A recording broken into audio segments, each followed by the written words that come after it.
Hey! This is QJ, and welcome to the latest episode of Pera and Purpose Podcast, a show about money and meaning. My aim is for you to use money as a tool to live a meaningful life. Yon! So, excited na ako today kasi I'll be guesting some of my closest friends and talagang sila yung pinili ko for this particular topic. And before anything else, ano ko muna ka-introduction guys. Kasi alam nyo ba na on the surface, marriage might seem to be all about love and companionship. Yon. Pero on a deeper level, it's more on an emotional commitment and it's also a financial one. And alam nyo ba na in the US, marriage statistics show that lack of compatibility in the financial arena causes almost 41% of divorce. Grabe, no? And if a couple is not on the same page about how the finances are going to be handled, it can lead to terrible problems. Grabe. So, dito sa episode na to, I brought in a married couple na I really admire. Pero introduce ko sila separately and then mamaya makikita niyo sila pareho. So, si Bro Jeric is a Laguna native who started his overseas Filipino life in Dubai way back 2011. He also serves as the feast builder of Feast St. Mary's Dubai, a prayer gathering of the Catholic lay community, Light of Jesus family, and the caring husband of Apple. Ayan. Si Sis Apple naman is an Ilongga by blood, raised in Dubai since 1989, and in the Catholic lay community life with her family through Couples for Christ since the early 90s, and of course, the loving wife of Bro Jeric. Together, they are the loving parents of Joseph and Zilly, and the host of Langga Speaks Podcast. Yon. So, purposeful people, mga langga, let's all welcome Bro Jeric and Sis Apo. Woohoo! Hi! Na-pressure ako doon sa intro. I know, Pwede right? na ba? Pwede na ba? Masyadong well-researched. Hinanap ko sa website niya. Ayan, sa website. Yeah, that's why sabi ko, galing nito Sabi ah. na, sa galing nito. Nasa website yan. Chill ka lang. Ano yan? Public info yan. Public info. Para baka may intro ako na mali mamaya, di ba? Yan. Tapos Thank pa you, ng Jay, kung for ano. having us. Thank you. Oy, thank you talaga for accepting my invitation. Like what I said kanina, kayo lang dalawa ang talagang naka-reserve for this particular topic. Ito ay nako. inyo lang talaga to. Napakabigat ng burden na Why yan. do I feel so pressured? exactly. I feel so pressured right now.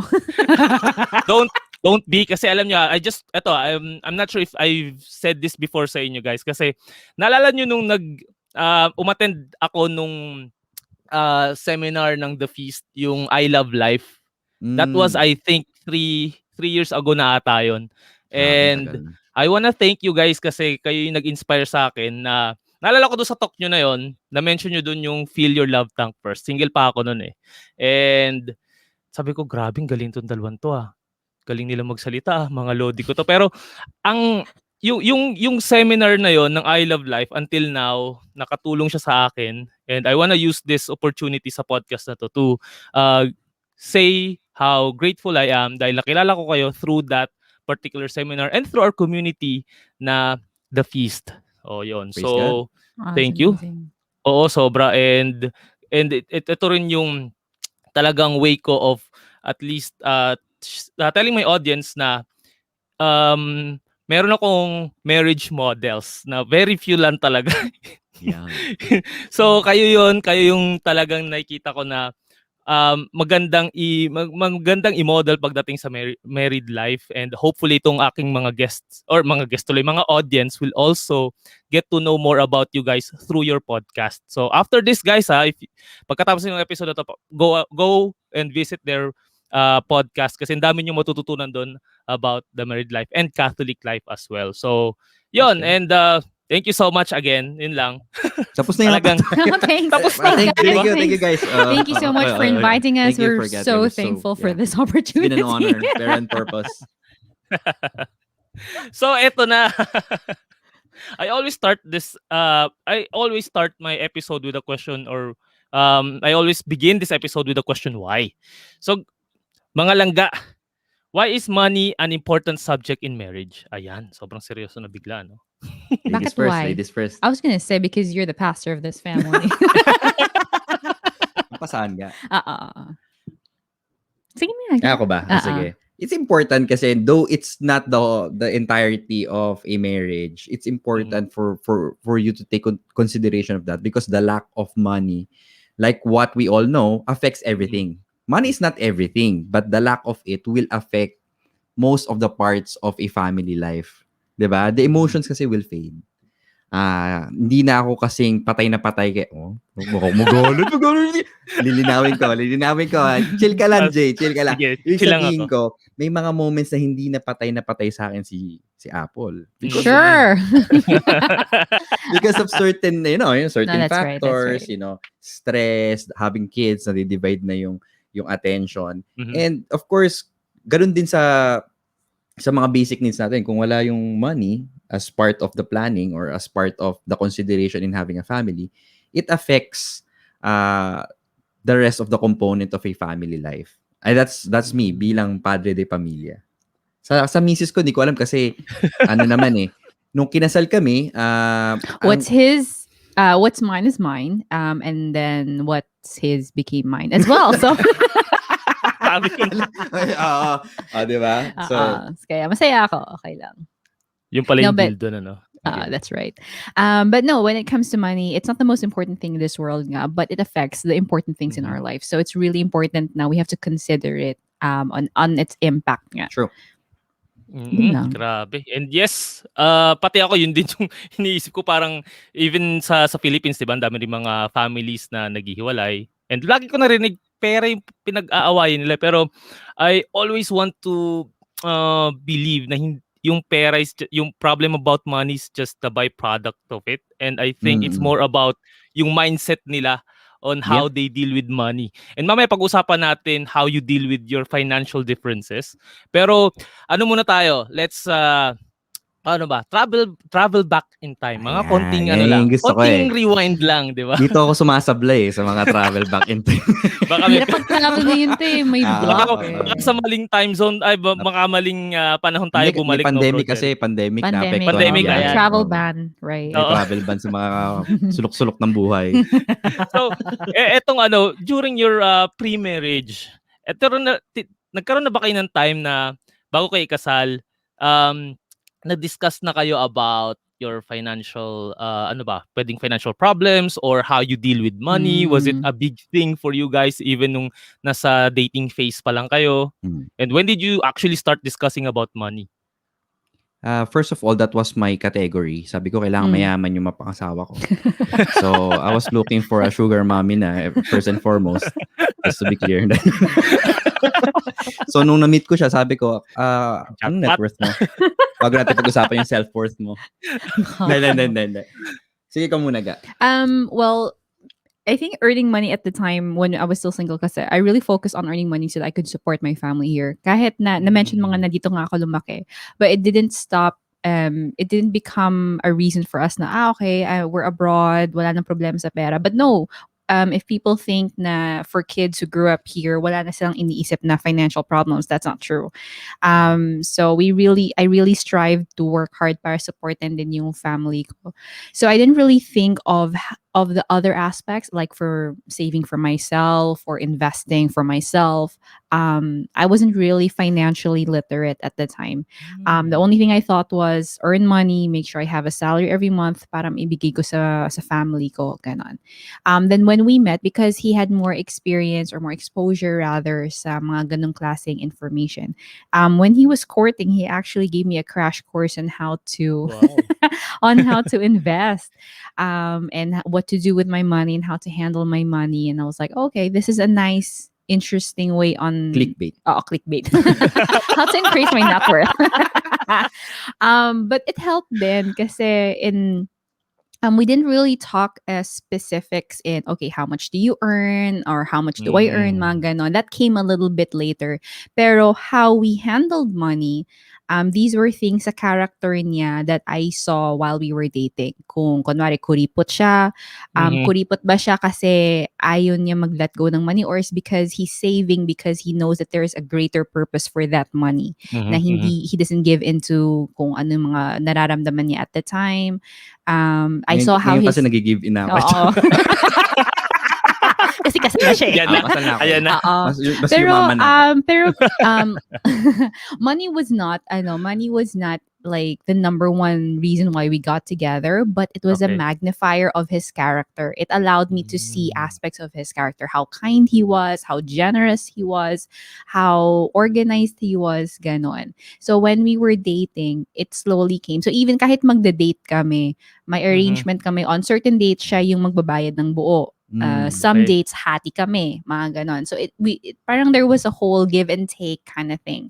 And then the closer we got to getting married, we became a little bit more combined na when we got Transparent engaged with the na, word. Yeah. when we started prepping for the wedding, budgeting for something Ah. together. That's when we became a little bit more open pagdating sa personal namin na financial assets. Yeah, Ganon. just to take a note of what you said. Mm. Totoo 'yon, nung nagliligawan kami, sabi ko, nakapag-start ka na ba mag-invest, like, apart from saving? So saver naman siya I'm in a saver general. kasi. I'm a super saver. Super, as Pero, in, naalala ko, grabe yung na-save niya sa Pilipinas. Grabe Sabi ko, ka okay na naman, to. grabe. Pwede ka nang pakasalan to. Meron na kaming budget. Pwede na, jackpot na, Oo, di na ako hindi na kailangan maghihirap. mag-isip. Uy, hindi Exactly. hindi. Uy, Iniisip ko rin yun na, mga mag-iipon ka ba? purposeful people, hindi naman Ay, hindi. ganun. Sabi ko, yun nga. Pero we were friends before we really Mm. got to be in the courtship stage. Kaya Mhm. nakilala ko rin siya. Kasi nung nakilala ko siya, sabi ko, grabe naman to. Kasi back then, she was driving, a patrol. Nakapatrol pa siya noon. Uy, Sabi ko, grabe. grabe naman tong babaeng to. Grabe yung mga sasakyan. Talagang yayamanin talaga. Tapos sabi ko, Wait, clarification. wait. Clarification. That patrol was a second hand and belonged to my dad, so it became a third hand. And Yeah, ilang dude. taon na yon, so it's Siyempre sa not... Pilipinong galing sa Oo. Pilipinas na jeep Senador lang lang ako kami. nakapatrol. Nissan Patrol, manual pa, yung mga rare pa. Talaga. Oo, naalala ko nung bro, every time we go out, lagi kami binubusinahan ng mga Emirati. Pag gustong bilhin yung namin, yung sasakyan. Paborito. Is that for sale? Laging gano'n. Minsan sinusundan pa kami, as in. But anyway, besides the point. It's gone now. So we were really slowly nung na-open up ko sa kanya na nagsisave ka ba kasi kailangan mo rin mag-save para sa sarili mo. Mhm. I have to admit, it was a point for me to impress her also na indirectly telling her na, financially responsible Yeah, I was like, ako. oh, he's Oo nga. intelligent. Charot. He's intelligent. Iisip din pala to. Uy, grabe siya. Hindi naman ganun lang. Hindi Ay, pala hindi ako ibubudol nito. may pera din naman pala to. Ganyan. So anyway, it was also lucky enough for me. I can say lucky. When I started here in the UAE, hindi agad ako nagkatrabaho. So naranasan ko na ma-zero talaga. 9 months ako walang trabaho. Wow. So I really experienced the drought. Samantalang yung buhay ko sa Pilipinas talagang walwal, as in gastos, din nagbibigay sa magulang. Ganon. So when I had the opportunity to really start here in the UAE, I made sure na I make up for the lost time na hindi ako kumikita, na meron akong utang. So it just, nung punto ng buhay kong yun, nung na-meet ko si Apple, I was just there. Like, I was really planting. It was a planting season. I mean, until now, we're still planting naman. But it was that moment na, meron naman akong saya sa buhay. Pero ibig sabihin, I was open enough. I was confident already on sharing to her what I know. Ayun. Oo, kasi pwede nag-evolve na yung mindset mo about money, no? Yes. Kasi Yes. ito nga yung gusto ko rin sanang itanong sa inyo. Yung bang sa tingin niyo na ang mga unmarried but seriously dating couples ba, should they share financial responsibilities? Do you think, let's say, if one person is in debt, dapat ba sa tingin nyo parang babayaran din ng isa yung utang ng isa? Or paano ba yung way of doing things pre-marriage? I mean, Hmm, I'll handling let money you answer yeah, that. pre-marriage. kung ako gano'n, yung babae baon sa utang, alis na ako. Quit sleep. Cargo ko pa Yung 'to, mga ganun. oo, yung pagka-attach sa isa't isa nawawala din 'yan, 'di ba? Gusto mo makulong, o 'di makulong Utang, ka, 'di 'di ba? utang remains Ah, forever. ah, Yung emotion nawawala. hindi, Ganun. hindi. I mean Hmm, seriously, kung seriously dating, I don't think you should take financial responsibility. Maybe mm, you should open up the mhm. financial, if there is significant debt. We always say this in our pre-marriage. We have a program, yung Simbis, pre-marriage yun, may section doon about money. And in the Ay, gusto ko section 'yan. about money, we talk about yung you have to inform your partner that you have significant debt, but you don't Mhm. necessarily have to be ang tawag guarantor. Yan. Kasi, Co-guarantor, oo. yeah, a lot of people get into trouble kasi, especially Yes. sa initial stages, di pa kayo kasal. Best Oo. foot forward. So for us, it's a red flag. Mhm. Don't do that. And at the same time, siguro, if you're not in debt, tapos yung tipong bibili kayo ng property together, Yes, oo. why? Because I've been with a lot of circles already na ganun ang scenario to the point na titulo ng bahay, lupa, nandun sa Mhm. babae, pero di pa sila kasal. At the end, Naku. hindi sila nakasal, bro. Ang hirap nun. Alam mo yun? So, nagkasulian lang sila nung capital na hiniram, pero wala yung Mm. interest, yung mga ganun. So, real talk, it's based on experience. That's why I'm saying these things na yun nga. Hindi ka nag-iisa, based on experience din 'yan sa'kin. Mukhang nag-invest ka, Kuya Jay. Nag-invest. Nag-invest.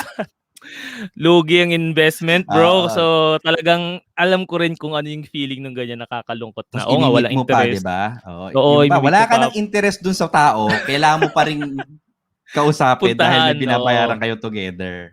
Yun nga. Yes. Kaya nga sabi nga, kung, gusto mo magkaroon ng interest sa'yo yung crush mo, utangan mo para magka-interest.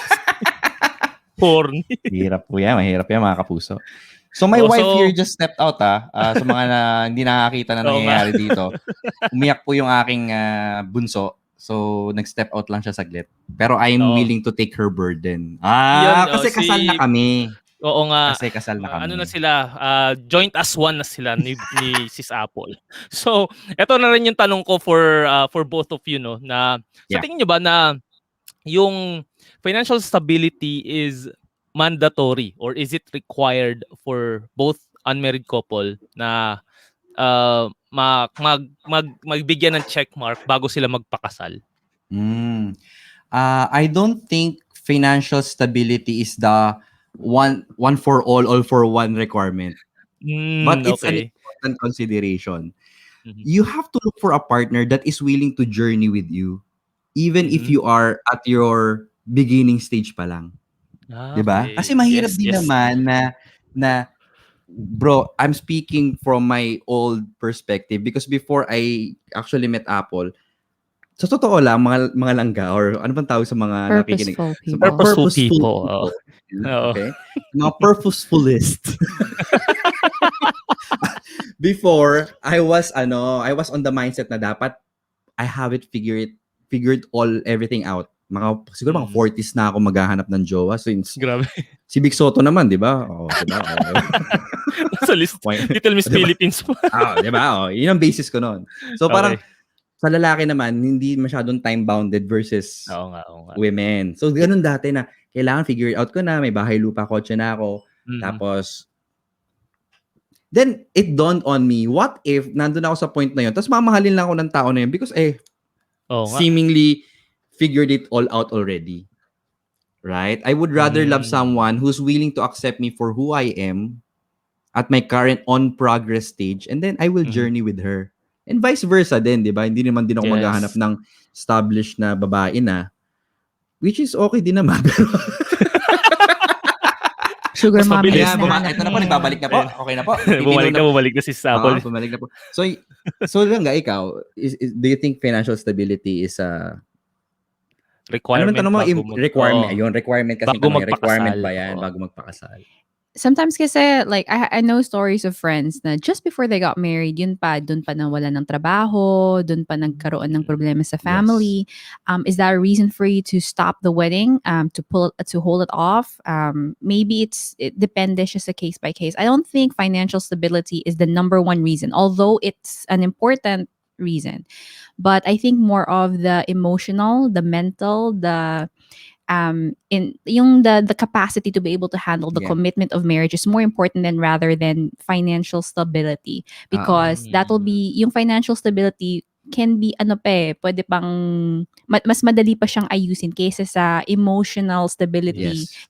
whether in entering into Yes, marriage. and it's also important to consider, is your partner willing to learn to Mhm. handle that instability? Exactly. The Mm. character for them to be open to correction or to learn, Mhm. to recognize na I am in trouble, Langga, I am in trouble right now, Mhm. which we'll share later, no? Na I am in trouble right now, pero I have a plan. Do you think this plan will work? Mm. Or then the other Mm. partner will say, let me look at the plan. Alam mo, hindi rin ako maalam sa plan na to. Kausapin natin si Kuya Jay. Yung ganon, yung Yun, open, 'no? they're open to seek advice. Seek counsel To from seek those who are counsel. more ano. Exactly. To seek Yes. counsel para maganda at social. Siyempre, parent purpose to. Kailangan siya Ah, share. I mean, we were open about this, no, in our podcast also, and even the couples that we do a pre-marriage on. Mhm. When Apple and I got engaged, she was open to me that she would be taking a loan into our marriage. The Mhm. question is, am I willing Oo. to accept that? 'Di ba? So, kasi Yes. pwede ko sabihin na, hindi, problema mo 'yan. Single ka Mhm. nung niloan mo 'yan eh. Mm. Mhm, But, mhm. but I was it was transparent to me, and I saw the reason behind it. I saw the planning on it. Mhm. So we took the plunge. Ibig sabihin, financial responsibility siguro. Yung Yeah, sense of financial rather responsibility than is rather stability. than stability. Kasi stability Oh. can always be shaky eh. You know, it's a Mhm. continuous growth process eh. Yes, yes. And actually, kahit siguro stable kayo pre-marriage and then syempre may mga nangyayari sa buhay na during Exactly. Yes. marriage, 'di ba? Mm-mm. Pwede rin ma-shake ang inyong family and mapunta kayo sa financial instability. Pero Yeah, maganda sinabi niyo exactly. nga na ang mahalaga pa rin is yung maturity, yung like what you said, yung communication na nandiyan. Mm-mm. And if willing makinig yung bawat isa sa plans na gusto nilang sabihin, then that's far Yes. better than being financially stable. Kasi may na o nga no, kasi napaisip ko pwede naman na yung isa financially stable lang kasi pwedeng it was given to him or her by the parents, pero Oo. in Or may terms of trabaho. attitude, in terms of attitude or character, hindi siya ganun ka, kumbaga hindi Yeah. pa siya ganun ka ready for the married life. So Yes. yon, grabe, galing. Thank you guys. Eto, quick story na lang nung kasi ang ganda nung ano niya nung nagtatanong ako kay Bro Jeric ng tips sa kanyang wedding ring and sa kasal niya. Sabi ko, talaga ba? Ganito? Ayan. Pwede yun? So ito nga, kwento mo nga mabilis lang, bro. And Ah, sis Apple, ito, yung ito, ito. ayan, yung kwento ng ring, Kahit yung wedding, and engagement ring other nandito eh. wedding expenses. Ayan, oh, grabe. Yung Kaya, engagement ring, I mean, I knew naman beforehand. I mean, depende naman to sa couple, no? Sa Yeah. kanya, yeah, idol yeah, niya yeah. yung may bato. Oo. So, Because I'm very clumsy. So I clumsy was daw siya, like, if you ganun. give me something with the stone, for sure I'll scratch Oo. you. I'll drop it down the sink. Mga ganon. So, Ganun ako. dinaan ko sa meaning. Di ba? Yon, Pera in oh. purpose. May May purpose meaning. yung engagement ring na binigay ko. So, yung binigay ko sa kanya, knot ring, KNOT ring. So, yung knot ring, basically, yun yung symbol na iniiwan ng mga seaman back then as a Okay. promise ring. And then I bought it online, Etsy. Etsy, oo, Etsy, Etsy ko pa. oo. Etsy ko pa binili from Canada and stuff like that. And then yung ring namin, I think it was 15,000 Mhm. back then, no? It was around 13,000 pesos for the both of us already. With Wow. engraving With already. engravement na, and this is Okay na just yun, bought it ah. in Souk. Kasi ito, ayan, ganyan. Ano lang, wedding It's band na, literally just a gold band. yeah. Because one, then I'm not also not ano sa stone, because I saw Mhm. din sa mga magulang ko, they only had stones in their wedding ring when I think there's 25 Oo. years married ganon. And I also figured now when I get married, we're gonna have kids, I'm gonna wash diapers, I'm gonna clean the Yeah, house. basically. So I didn't want to be the kind of person na tatanggalin ko yung singsing ko, or pag uwi kami kailangan ko pa So, siya itago ganyan. natatawa ako kasi ang rason ko talaga for agreeing for a wedding band also is ayoko na siyang tanggalin. So, pag naliligo ko, nahugas ang Yeah. puwet. Walang tanggalan, di Yeah, ba? so that's just our Oo, personality. exactly. So, I mean, yung iba kasi friends, alam ko tinatanggal pa nila, Oo. nawawala pa, nananakaw. kailangan palinisin, mga Tinatanong pa sila ganun. ng asawa High nila, maintenance, no? ba't di mo suot Yeah. ngayon yung singsing? May mga ganun-ganun pa. Although Oo. we're not dismissing. Hindi, dinidismiss. Although we're not Kasali dismissing. ako sa inyo. No, we're not dismissing, but because that's the nature of our I mean, to each personalities. his own as well. Yeah. So, this is just a quick story on how we came about sa... Maybe pag nagbago isip niya, tatanggap na siya ng diamond, ganyan. Diamond. Renewal. Grabe ka na.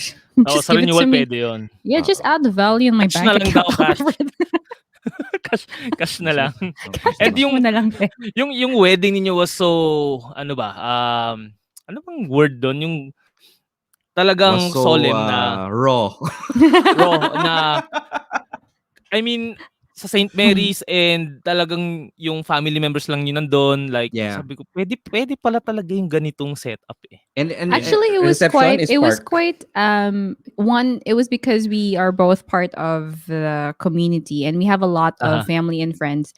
So there were quite a bit. Pero when it came to the expenses in relation to the number of people, we didn't really spend as much as people thought we spent on. Yeah.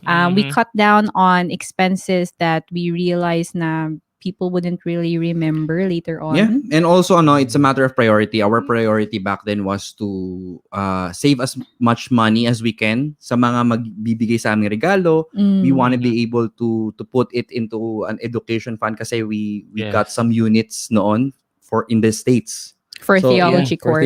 For a theology course that we really wanted to be in. So, Nice.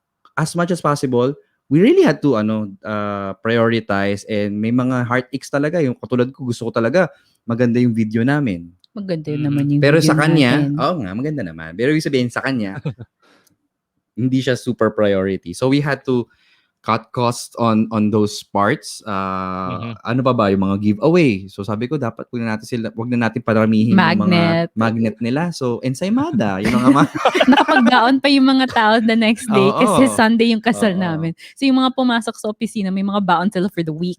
Sa mga hindi nakakaalam ng ensaymada, ang cost price po nun 2 dirhams, so mga 24 pesos. And then what we didn't have our reception in the hotel. We just went to Zabil Park, set up an area there, an open area. Tapos, ayun, isaw, kare-kare, bulalo ba ata yun? Tapos sagot gulaman. Sobrang kanto in a way. Pero it was nice. Grabe kanto. Zabil Park, under the frame. Under the frame. Frame in progress pa nga yun. Wala pa yun nun eh. Wala pa yung frame. Kinoconstruct pa siya. And yung nagkasal sa'yo si Father Chito yun, di ba? And yeah. I think, ilan lang kayo dun? 3 lang ba kayo dun sa 3-5 ganyan? Hindi naman. It was the whole naman. There was the family. We had the whole chapel. But only the chapel. I didn't want to walk down kasi the big aisle. I was actually saying, can I just come from the side entrance? Bayan. Basta ganon. No, but napakasimple ng wedding. And like din nung sinabi nung nagbe-mentor nga sa akin sa personal finance, si Coach Efren, sabi niya, huwag kayong masyadong mag-stress sa wedding kasi it's about the marriage naman talaga. Yeah. So, to be honest, ang na-stress sa amin yung mga nagpa-plan, mga wedding planner, which is our family din, mga cousins namin. Kasi we didn't want to do anything. Parang yung tipong, Jeric, ito yung guest list mo, kulang ng isang table. Hindi pantay, parang ganun sabi niya noon. Hindi pantay, parang 13 yung table. Sabi ko, tanggalin mo yung isang table. So, imbis na dagdagan ko at maging 14 yung table, para sabi ko, tanggalin mo na yung pang 13, gawin mo na lang 12. Para 12. Kanya-kanya na mag-adjust. No, but we were very blessed then in that. Kasi nga, instead of going out and hiring all the suppliers, we were so blessed nga kasi we had family to be able to share in that then. So we didn't really, we really accepted help. Yeah. That's what really helped for us to manage in our budget. And for me to humble myself as well. You know, what's more important, parang sabi ni Apple, basta wala tayong, after the wedding, wala tayong isip, ayoko na may babayaran pa. Parang yun yung namin. Wala tayong babayaran pa at dapat may sobra. So, okay, go. Let's let me die to myself. No, but in the end, because nga we had to compromise on a lot of things, and because nga we really had for this is also a moment for me to really be thankful sa lahat ng mga tumulong din sa amin through that whole experience, especially our family. Very supportive sila, very Mhm, mhm. hands-on sila. Kaya naging enjoyable experience. Hindi namin na-experience yung sobrang Yeah. pressured, yung sobrang stress sa kasal, because we Mhm. knew na yung parang walang nasira na relationship ba during that process, so that afterwards we were Hmm. really able to become one as a family with both sides as well. Kaya yun. Ang galing. So, babalikan ko pa kayo dyan sa setup ninyo after this. Kasi I'm sure maraming may details pa rin yan na Yes, pwede tayong yes. mapulot eh. Okay. Oo. So, ito naman.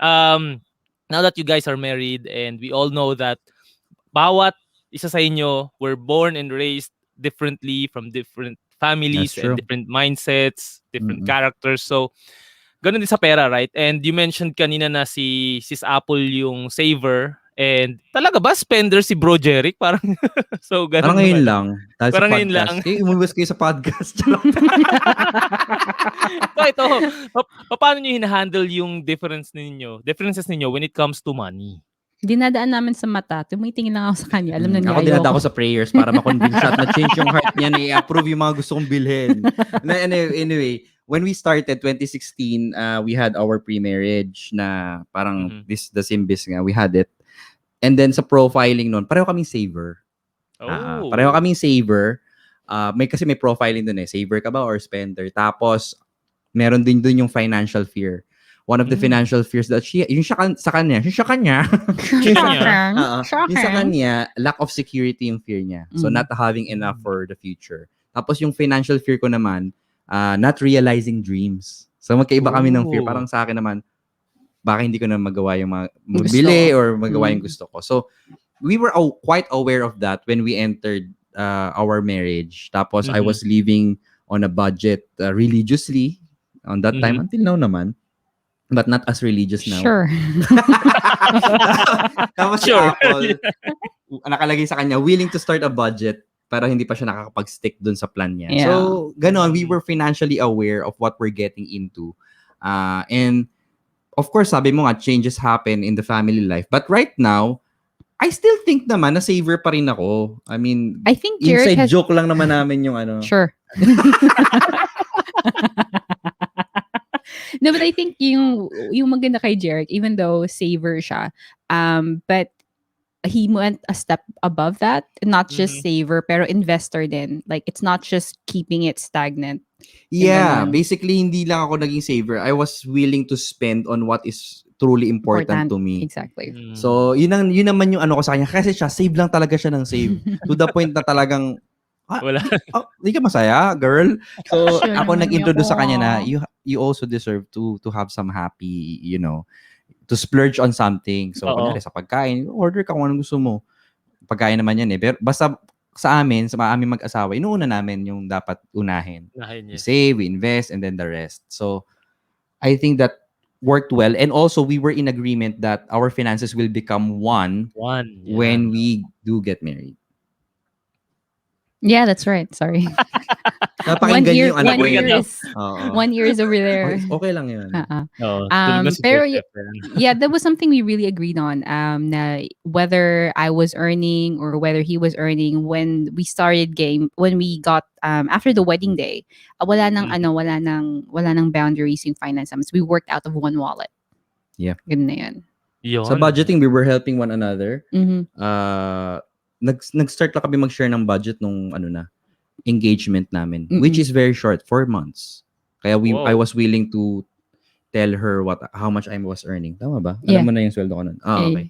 Kasi sabi ko 4 Mm. months lang naman. Pero sa mga 4 months ikakasal, lang wag muna kung 1 year pa yung engagement nyo, Wag mo na. delicads. Oh. Wag muna. Kasi kung 4 months lang, sabi ko okay lang, malaman niya. Pero hindi ko rin sinabi yung buong net worth ko. Kasi baka mag-quit siya. Sabi niya ba ito pinasok ko? No, Liit lang pala.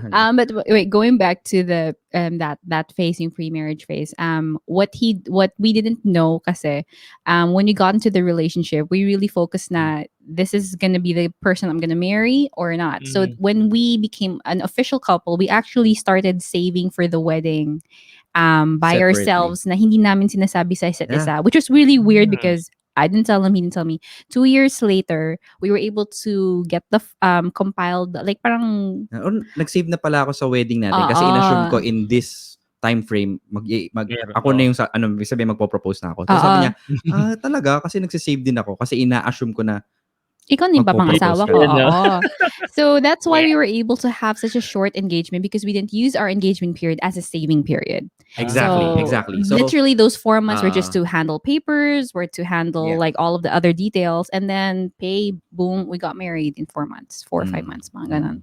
So naging clear na talaga na kayo na yung magiging magsasama forever kaya maaga kayo nag-save and nakatulong yun No, sa inyo. because if Hindi, actually, if we ako didn't, muna. okay, Sa fine. ano ko sa mindset ko bilang lalaki, nag-auto save ako noon, 'di ba sa Emirates NBD we have this goal account, parang ganon, that you cannot touch it. If you touch it, merong penalty. Basta automatic deposit yon every single month for a fixed interest. So I did that for 2.5 years without her knowing it. And in my mind, I said, kung hindi man siya ang makatuluyan ko, bonus pa din dahil nakapag-ipon ako. Na Yun. separately.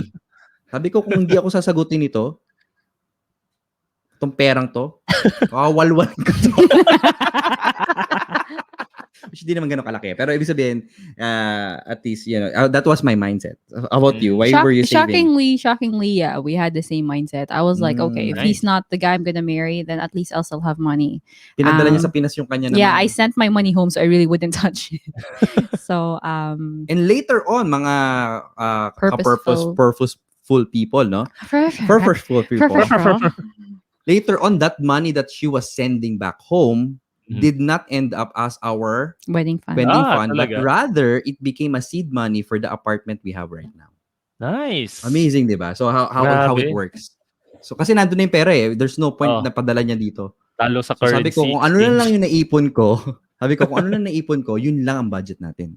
Kaya lumiit lalo. Galing Yun pala yung technique doon. Sige, babalikan ko nga to. Paparinig ko kayo yan. Tulog eh. So for sure, baka meron na naiipon yan, ayaw lang sabihin sa'yo. Hindi, open naman kami sa aming finances. Ayan, very good. Kaya ano rin yun, it's something na parang, it's one of the things na dapat din talaga, for me din, na ino-open up before maging married na labas nyo lahat ng, parang lahat ng mga burdens nyo, liabilities, ganyan, para at least hindi din nagkakagulatan kasi minsan nga, di ba? Akala natin yung nakikita mo sa nagka-date mo is siya na yun, pero yung pala. Yung iba kasi yung mindset pa, di ba, nagbubukas pa ng secret account bago ikasal. Di ba? Tapos magkakagulatan, nakasal na sila. Hindi naipon ko to nung single pa ako eh. Alam mo yung ganun, parang what? Huwag po ganun. Kaya nga. So ito, going to the next set of questions naman about financial responsibilities. Na you guys mentioned na yung inyong income is kino-combine ninyo as one. Yes. So as married, so may nagbabudget or pero ano yan, kayong dalawa yung nagbabudget or may isa sa inyo yung nagbabudget? And paano ba, toka-toka ba kayo na si Bro Jeric sa rent, si Sis Apple sa studies or sa pagpapaaral or sa kids?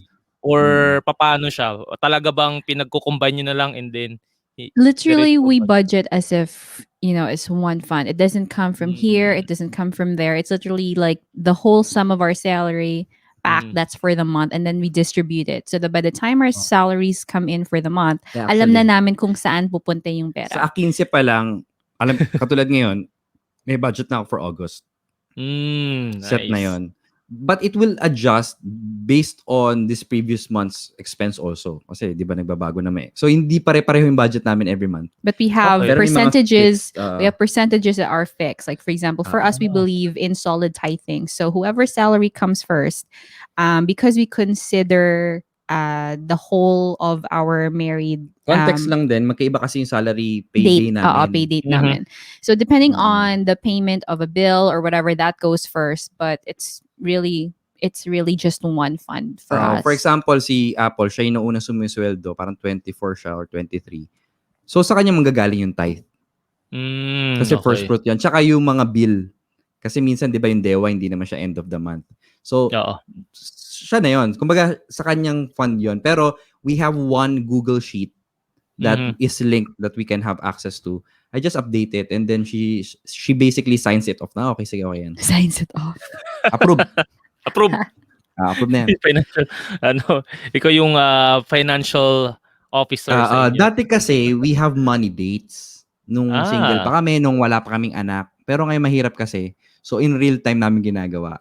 Sabihin ko sa kanya, na-update ko na yung budget natin for the Pati yung budget natin Okay sa app. Kasi may app kami for our daily spend. Ano bang app natin? Good budget app. Kasi link siya for 2 phones. So, alam namin. So, sabi ko, na-update ko na rin yung good budget app. So, it was an habit for us since we were dating pa lang. Nagtatrack na talaga kami sa mga phones namin, Ganda yun, mga expense namin. Yung Good 50%, let's say, ideally, yung 50% ng total salary namin, yun yung tinatrack namin para lang alam namin na, uy, sumobra tayo sa eating out this month. Maybe next month, we should lessen it. Wow, ganda niyan. Parang ito nga yung nabasa ko dun sa, may isa kong article na nabasa na online to na sabi, hindi daw maganda na parang yung toka-toka, maganda yung sa ginagawa nyo kasi kinukumbine nyo yung inyong income. Kasi there are times na pag let's say, may moments na hindi mabayaran ng isang spouse or ng isang tao yung nakatoka sa kanya, ang tendency is baka mangutang si asawa kay Mrs. kay Mr. or vice versa. Oo. So, yun yung mahirap na may mga nabasa rin akong articles online na mag-asawa nag-uutangan. And to prevent that from happening is what it is that you're doing na kinukumbine nyo yung dalawang salary ninyo in one budget and then that's how you distribute all those expenses. Yeah, because we believe that when you get married, you marry the whole of a person. And that includes the wallet as well. So you cannot say na I marry Jeric, but I will only marry the good parts about him. I will only marry... Kaya pag... Grabe siya lang ka. Uy. But that's why for us, we believe na mahirap talaga yung mag-uutangan. Tama ba yung Tagalog ko? Yeah, like to do utang between kasi nagiging each other. transactional yung relationship nyo instead of versus a true covenant, a true commitment with one versus another. cooperation dapat kayo nung Tama. And what you're doing now is what this term means is yung conjugal spending na talagang you spend na may idea yung isa and meron ding approval nung isa naman. Right? Kasi meron ding term na nakita ko online, it's about financial infidelity. Yung mga, di ba?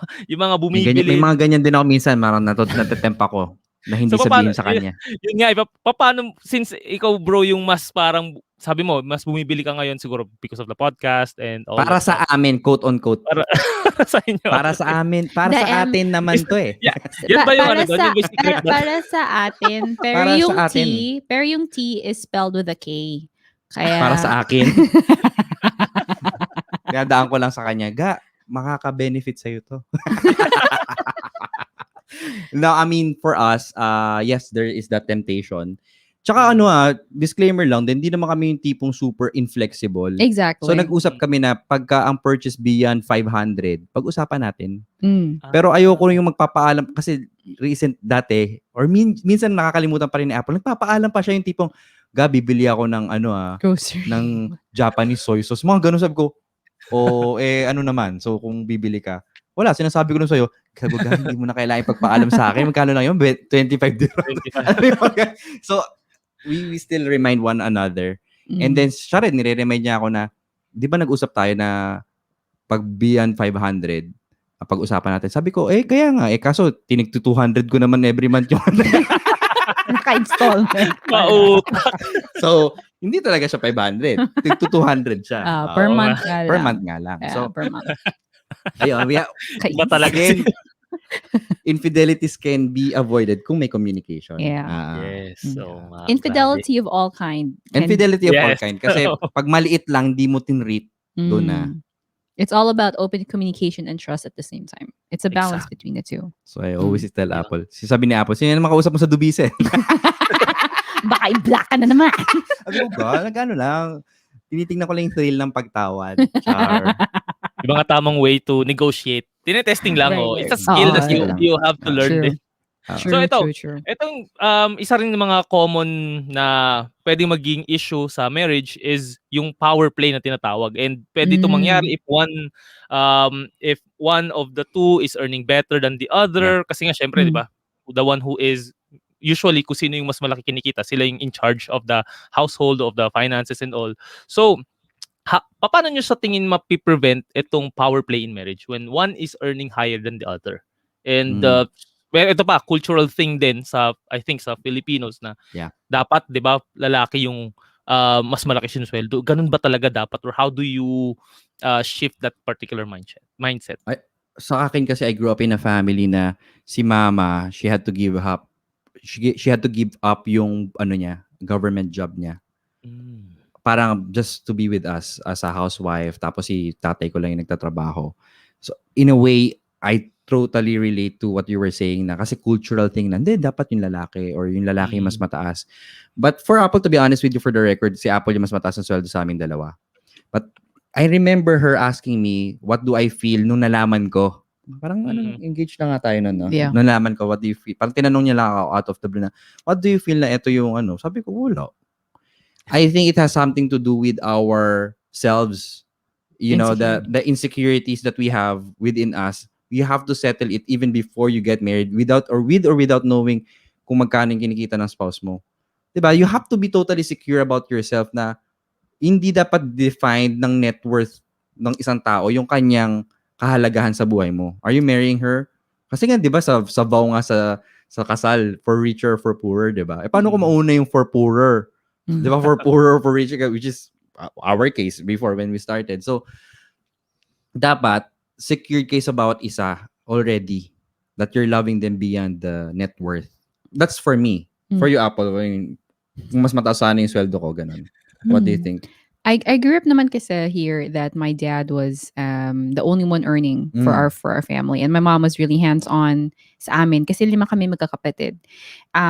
But because of increasing expenditure nga kasi nga mama nga kami magkapatid, my mom started a small business that ultimately when my dad retired became the sole source of income for my family as well. So there was a shift from my dad, shift in power.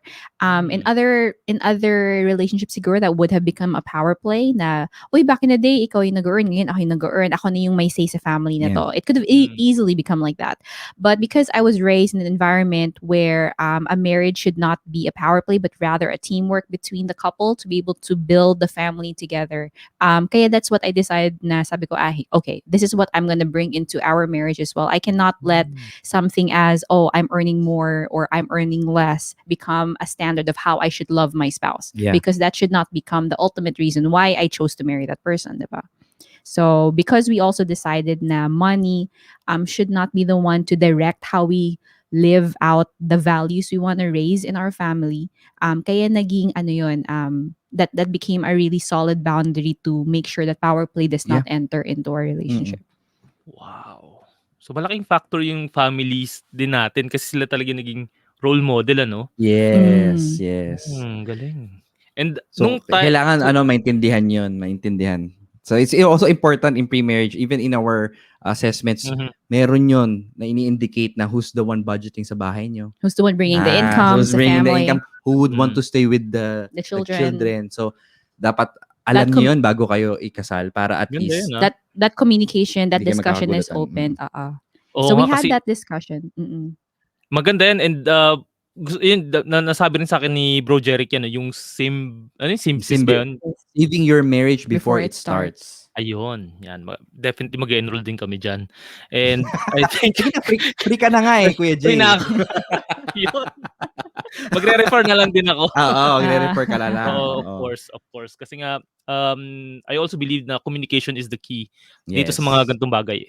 Na kapag like tayo bilang tao, we tend to be marupok at times na hindi natin masunod yung ating napag-agrihan, lalo na sa mga expenses and all or spending. And ang babalikan lagi natin is kung ano yung napag-usapan, and we have to respect whatever it is that's said there. Yon. So ito naman, few more questions and patapos na tayo. So grabe, dami ko natutunan sa inyong dalawa. Joe Rogan na tayo nito, 3 hours. Joe Rogan na.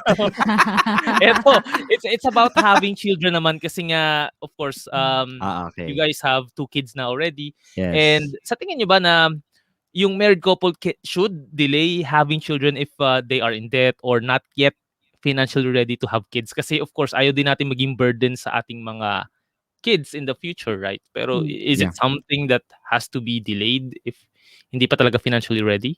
Langga, you first. I think for me as of course, it's very important to know na kaya ko bang buhayin yung anak ko.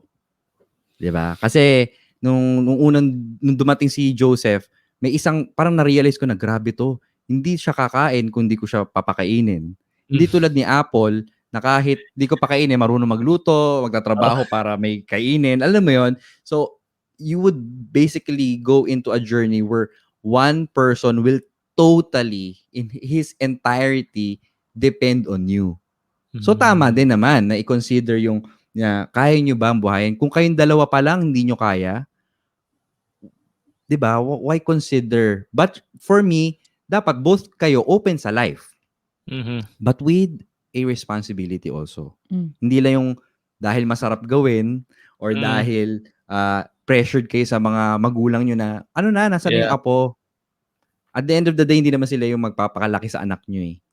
You wanted to, like you said, you don't want the generational, for example, yung financial habits Mhm. na sila maging burden nila.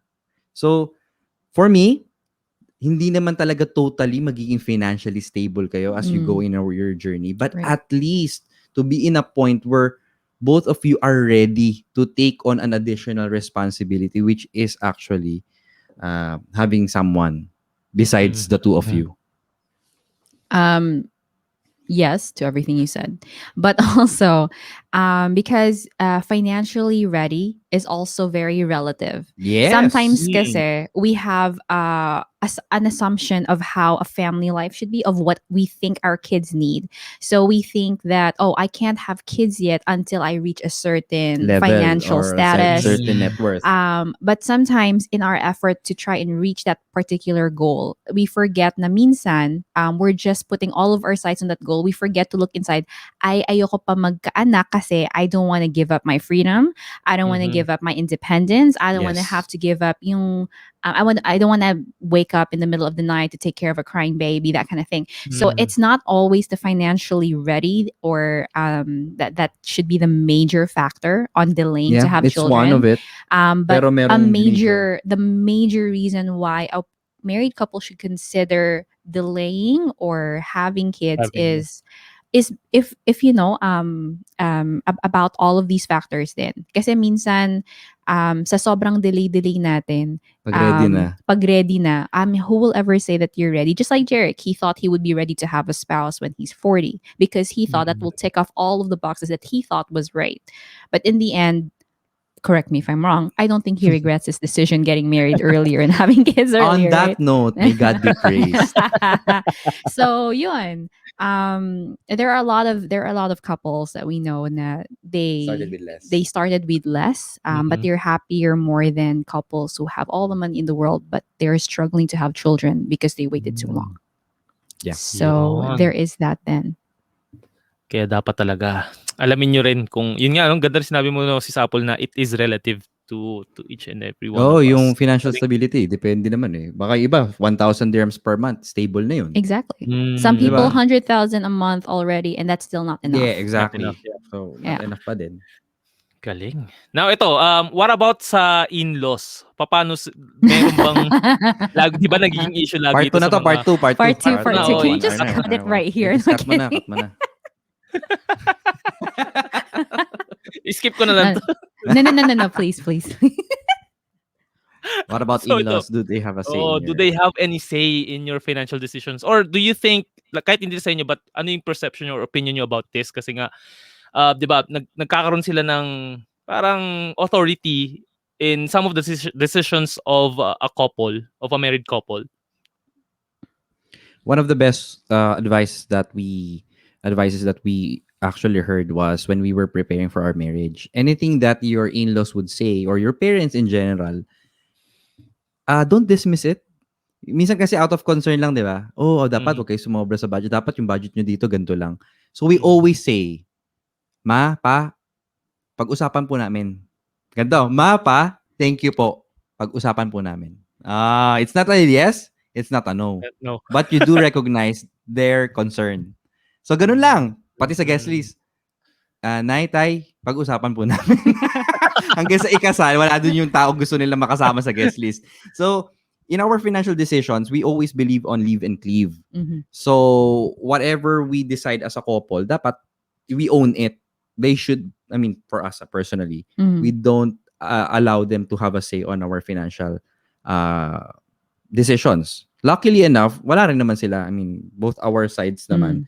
However, before we got married, especially when we were becoming open na, Yeah. becoming transparent financially, I also made aware to Jeric then how I was supporting my family as well. So that was also something to consider na, Langga, pag kinasal na tayo, I can't bring Total, yeah. myself totally cut this off mga ganon, from my family. So he was also Would it be understanding, okay? would it be okay if we would be able to manage this. It also helped na we not just me, we as a couple had an open communication with our family din kasi they knew, especially nga dalawa na yung mga anak namin, the amount of help that I was able to give as a single person or that we were able to give before we had kids differed na compared to now na dalawa yung mga anak namin. So, it's not that they had a say, but the transparency that Jeric and I really strove to have sa relationship namin sa both sides ng in-laws namin, it helped in how we manage our finances and also their expectations on how we would support them as well. Kasi we believe na pag kinasal ang isang couple, hindi pwede na kayong dalawa okay na against the world na kayo. Kasi you marry into each You other's live and families as cleave, well. pero you married into Ah. each and everyone's family. So, Ah. relative pa rin yun, di ba? Sabi nga doon sa isang verse, if you don't care of If you don't care for your family, you're you're considered worse worse than an unbeliever. an unbeliever. So, in a way, we had to do difficult conversations also with our families. Like ako, talagang we had meetings that everyone hated in the family. Totoo yan, ha? Talaga? Sa in-laws ko, ako pa mag-organize nun. Kasi ako yung pinaka, let's say, emotionally detached. Kasi I'm not in their family. Ako yung parang outsider. Kasi in-law ko eh. Ako pa mag-organize nun. Ayaw nila yun. Galit ko sila. Parang, you can feel it. But we had to talk about it. This month, this particular time, kailangan natin magtulungan. Magtulong-tulungan. So hindi na kaya ni Apple or kami, hindi na namin kaya na ganito full support kasi nga these things are happening. We're also paying something back in the Philippines, ganon. So we had to be open, but not totally open. But what I mean is merong conversation because when we did that, nag-step up din lahat. Yung kami as a family, yun pala. Kasi minsan ina-assume natin na alam na nila. Pero hindi eh. You have to really explain it. So especially kung provider. It's always communication. Communication Diba? pa rin. Pero pati sa in-laws, kailangan open kayo. Yes. Oo. And setting Of of right course, expectations nga rin. Yes. Of course, we were blessed kasi from both sides, from the Defante side and from the Fuentes side as well. All four of our parents Supportive have the naman. very supportive relationship. Of course, we know that there are others who also struggle in that area. But like we said, whatever works for your relationship, You can always love you from a can always distance. love from a distance as well. But the important thing is especially pag kinasal na kayo, hindi pwede na, oy, family mo yan, problema mo yan. Kasi Yeah. kinasal mo na siya. So once the Pinakasalan mo wedding, na siya. pinakasalan mo na siya. So the minute the wedding ring is on, the wedding vows are done, that's it. You cease to become, separate na because you two are married and two become one. True. Huwag kayo maniniwala sa nanay niya ako. Asawa ka lang. Dito, yan. Pag asawa ka na, ikaw na yung top of the food chain. I mean, ikaw na yung top priority. Right. Sa hierarchy ko na yung pinakataas. Oo. Yes. Mm-mm. Second to God ka na. Grabe siya. God, tapos wife. Ito nga, ito yung gusto ko tanong sa'yo, bro. Totoo ba na happy wife, happy life? And Ay! Sus Maria, what's the sus na. secret to a happy marriage? Kaya nga ako nagtayo ng isang podcast, no? A happy tatay leads to a happy buhay. Naniniwala dyan. I mean, that's partly true, pero that's not the entirety of it. I think both individuals should be happy. More on a level up, should be joyful. So, ibig sabihin yung happy, kasi sabi nga ni Apple sa talk niya sa Jewels, happiness is based on happenings eh. But joy happens from within. Diba? You get it from within, from God Himself. So, dapat, nakikinig ako kahit na puro babae sa conference na yun. ginamit ko yung app mo. But anyhow, going back to that point, hindi pwedeng one-sided lang eh. Hindi pwedeng gawin ko to gawin ko, kasi yung happy wife, happy life, naniniwala ko very, rin yan eh, One-sided. selfish. Kasi gusto mo lang pasayahin yung asawa mo para magawa mo yung gusto mo. Di ba? So, there's that part of manipulation yun, di ba? Pag ganun. Kita mo, ayaw lang sabihin ng iba, pero manipulation talaga yon. Kasi pasasayahin kita para magawa ko yung gusto ko. Di ba yun naman yun? So, dapat, from both ends. Actually, I also think that happy wife, happy life is also very one-sided, because it's like, anyone, the wife is just sucking the life out of the man. Then what kind of a marriage is that? You would end up having a master-slave relationship than a teamwork of husband and wife, right? Alipin sa gigilid lang tayo. What? Hindi na mamahay. Slave in the side? Slave in the side? Slave sa, may mga sideline. Slave in the side. May mga sideline. Yung mga side hustles. Yeah, right. No, but Jeric and I believe kasi is more than happy wife, happy life for a marriage. And that's something that we keep learning from all of our marriage mentors, is that you really have to die to yourself for a marriage to be sustained in a joyful way, for the marriage to be sustained long for the rest of your life. You really have to die to yourself in order to bring life to your spouse. Because when you do that for each other, then you will be able to bring more life and more love into the marriage that you want to have. Ganon. Amen. Grabe. Yon. Dami natin na pag-usapan So, today. baguhin na natin yan ha. A happy couple dapat. A happy couple. Happiness doubled. Yeah. Pinilit ko yun. Match na napansin ko. Bars. Nag-buffer ka ng konti. May ED, doubled. Baka mga Pero pwede naman hindi grammatically correct. Pwede na yan. Sige, pwede. Pasado na yun. So with all of these conversations that we had, do you think talaga na the best way to handle money issues in marriage is communication? Or is there anything else that you wish to add? Communication and also cooperation. So, ibig sabihin, communication without action, wala pa din. So, I think both of you should work towards that goal.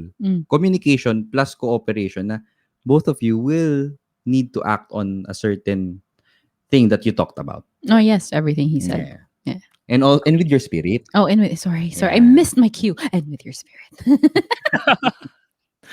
Grabe, thank you so much guys for giving me your time today, kasi etong conversation natin will not just help me dito sa next stage ng aking buhay, but also the people who will listen to this episode. So again, if there's anything na I can give you as a as a thank you gift, sabihin nyo lang. So yon, and i-promote nyo na comprehensive plan with we do have 2 kids actually. Okay, we also have 4 senior parents.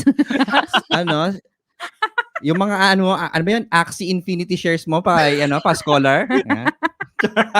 Actually, kakalaro ko lang kanina ng Axie. Medyo sabi ko, ang hirap talaga ganito, baka tagal laruin to. Sabi ko, ngayon lang naging okay yung server. Sabi ko, grabe. Kailangan ko talaga ng scholar, pero inaral ko scholar lang. po tayo ni Kuya Jay. Ayos.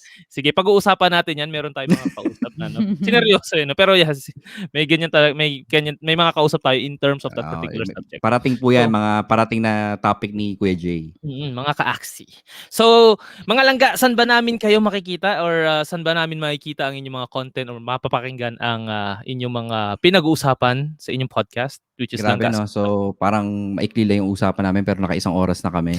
But, you can always find us on the website, langgaspeaks.com. Everything is there. That's the beauty of podcasting. You can listen wherever you want to. May YouTube din daw tong channel na to. So, talagang nagkilay po yung misis ko para lang po sa inyo mga langga. Do you know how challenging it is? Purposeful people. Kilay is life. Kanina, nagma-microblading pa siya dun. Uy, grabe siya. Sa banyo. Hindi naman microblading, nagka-thread lang. Nagka-thread ka lang. Okay. Nagka-thread. Gamit floss. yun lang naman, langgaspeaks.com or wherever you listen to your podcast, we're there. Ayun. And yung program ninyo na sorry, hindi ko pa rin makapture. Simbis, tama? Simbis. Yes, so, yes, we're also certified facilitators of Simbis. It's a program for those who ano ibig sabihin ng Simbis? Saving your marriage before it starts. So it covers a lot of things. It's basically an assessment, and we're certified facilitators. So we help you go through the report. Through that report. Yeah. So do check us out on that one. Yep, Kuya G. langgaspeaks.com/symbis. Yon. And SYMBIS. mag-enroll ako dyan. Kami pala, hindi ako. Kami. Hindi pwede ako lang. So guys, that wraps our episode for today. But before I let you go, I hope you guys can listen to the episode or other episodes of Pera and Purpose Podcast and sa episode na rin ng Langga Speaks Podcast on Spotify and other podcast streaming platforms. If you prefer watching this video sa aking episode, or you can check this out sa aking YouTube channel na Hey Kuya J. And if you want to schedule a financial coaching session with me, just message me on my LinkedIn and my Facebook page, Purpose Driven Finance. So, once again, ito ulit si Kuya Jay, together with Bro Jeric and Sis Apple of Langga Speaks Podcast, telling you to prosper with a purpose. See you sa ating next episode. Take care. Bye-bye.